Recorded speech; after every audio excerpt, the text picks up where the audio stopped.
నమస్తే 99 టీవీకి స్వాగతం. నేను రవిశంకర్ వెళ్ళ.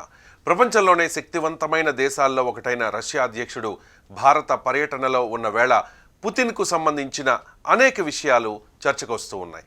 పుతిన్ భారత పర్యటన నేపథ్యంలో భద్రతా ఏర్పాట్లు అసాధారణ స్థాయికి చేరుకున్నాయి. సాధారణంగా విదేశీ అతిథులకు కట్టుదిట్టమైన భద్రత ఇస్తారు, కానీ పుతిన్ విషయంలో ఆ జాగ్రత్తలు మరింత పెంచారు.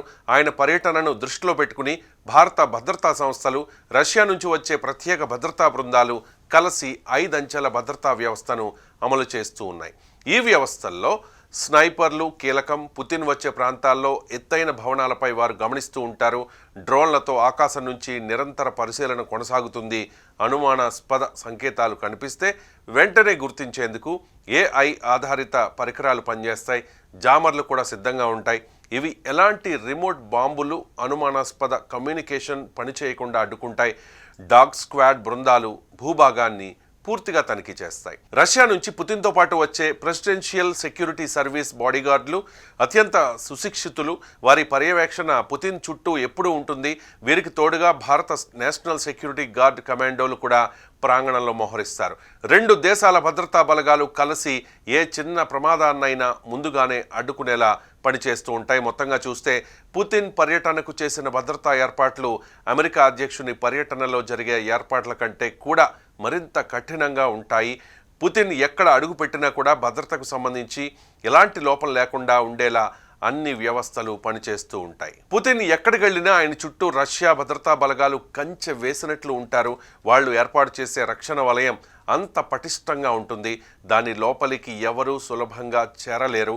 పుతిన్ భద్రత విషయాల్లో బయట ప్రపంచానికి తెలియని అనేక ఆసక్తికర అంశాలున్నాయి. అవేంటో చూద్దాం. వాటిలో ఒకటి ఆయన మలాన్ని కూడా ప్రత్యేకంగా సేకరించడం. విదేశీ పర్యటనల సందర్భంగా పుతిన్ బాత్రూంకు వెళ్ళినా ఆయనతో పాటు ఉండే భద్రతా సిబ్బంది వెంటనే ఆ వ్యర్థాలను ఒక ప్రత్యేక సూట్ కేసులో భద్రపరుస్తూ ఉంటారు. దాని తర్వాత రష్యాకు తీసుకెళ్తారు. ఇతర దేశాల నిఘా సంస్థలు ఆ వ్యర్థాల ద్వారా ఆయన ఆరోగ్య వివరాలను తెలుసుకోకుండా ఉండేందుకే ఈ జాగ్రత్తల్ని పాటిస్తూ ఉంటారు. పుతిన్ బాడీ గార్డులను ఎంపిక చేయడం కూడా చాలా కఠినమైన ప్రక్రియ.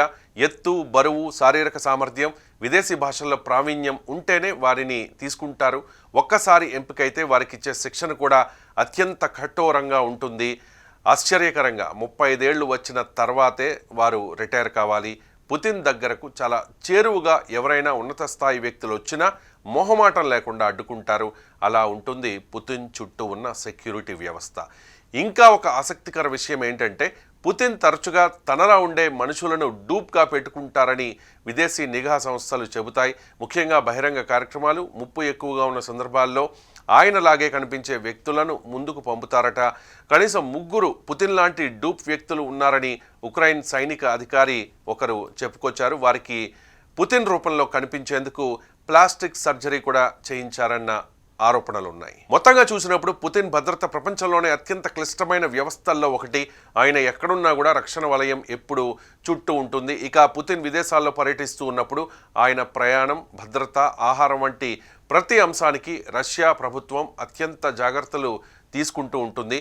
పుతిన్ ఎక్కడున్నా కూడా సెక్యూరిటీ పరంగా ఎలాంటి లోటు ఉండకుండా చూసుకుంటారు. ప్రముఖంగా పుతిన్ ప్రయాణించే కారు గురించి చెప్పుకుంటే పుతిన్ ఏ దేశంలో పర్యటించినా రష్యాలో రూపొందించిన అరస్ సెనెట్ అనే ప్రభుత్వ వాహనాన్ని ఉపయోగిస్తారు. ఈ కారు పూర్తిగా బుల్లెట్ ప్రూఫ్. గ్రెనేడ్ దాడులు చేసినా, భారీ అగ్ని ప్రమాదం జరిగినా తట్టుకునే విధంగా ఈ కారును ప్రత్యేకంగా నిర్మించారు. అత్యవసర పరిస్థితుల్లో ఆక్సిజన్ అందించే వ్యవస్థ కూడా అందులో ఉంటుంది.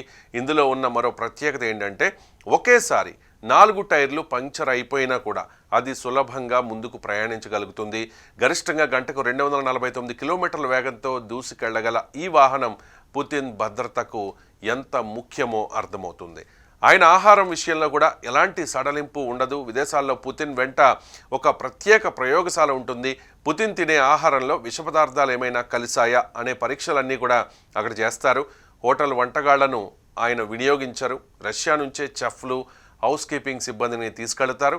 వీరిలో ఎక్కువ మంది సైన్యంలో శిక్షణ పొందిన వారే ఉంటారు. పుతిన్ బస చేసే ప్రాంతాన్ని నెల రోజుల ముందే రష్యా భద్రతా బృందం ఆధునిక సాధనాలతో పూర్తిగా తనిఖీ చేస్తూ ఉంటుంది. ఇక పుతిన్ ప్రయాణించే విమానం కూడా సాధారణ విమానం కాదు.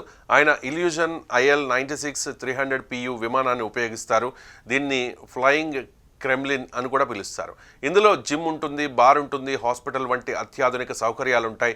ఒకేసారి 262 మందిని మోసుకెళ్లగలిగే ఈ విమానం ఆగకుండా 11,000 కిలోమీటర్ల దూరం ప్రయాణించగలుగుతుంది.